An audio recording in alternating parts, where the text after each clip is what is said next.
Lorsque un patient dit « tu m'as beaucoup aidé », et alors que tu n'as pas donné d'argent, pas d'alimentation, pas de médicaments, et que le simple fait d'avoir écouté, d'avoir conseillé, et soulage une personne, c'est quelque chose qui me motive. Merci, bonne journée.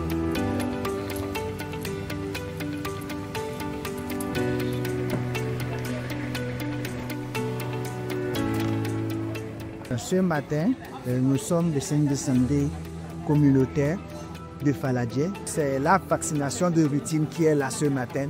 Donc, à l'endroit des femmes, nous allons faire des sensibilisations concernant la santé mentale. Comment elles peuvent détecter les signaux d'alerte de la santé mentale.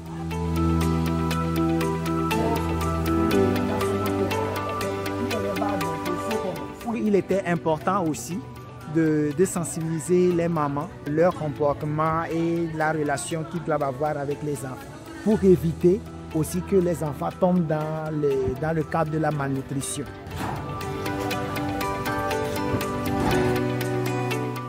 Si vous avez remarqué lors de la séance, il y a des femmes qui ont demandé, des mamans qui ont demandé notre adresse et souhaiteraient apprendre de vous pour des entretiens.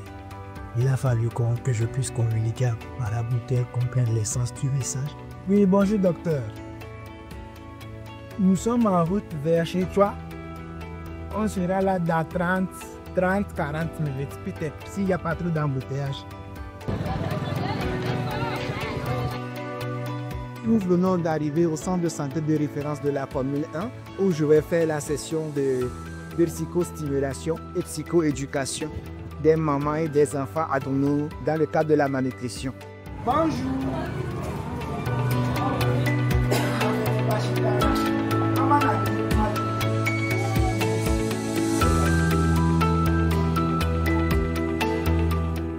Suite au décès de son mari, elle a été affectée par le deuil et du fait du traumatisme du deuil, elle a manqué du lait dans ses seins.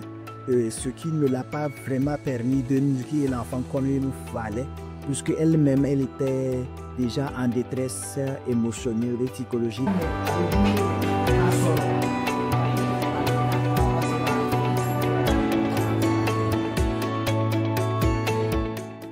Je travaillais dans la protection, soutien psychosocial pour les enfants, jusqu'à ce que j'arrive à Lima. Je peux dire que je suis un passionné.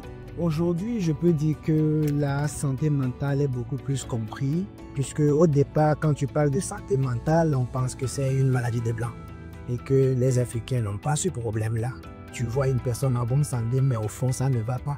Et c'est à travers ces sessions de sensibilisation, d'éducation, que les personnes comprennent la réalité, qu'ils ne vont pas bien.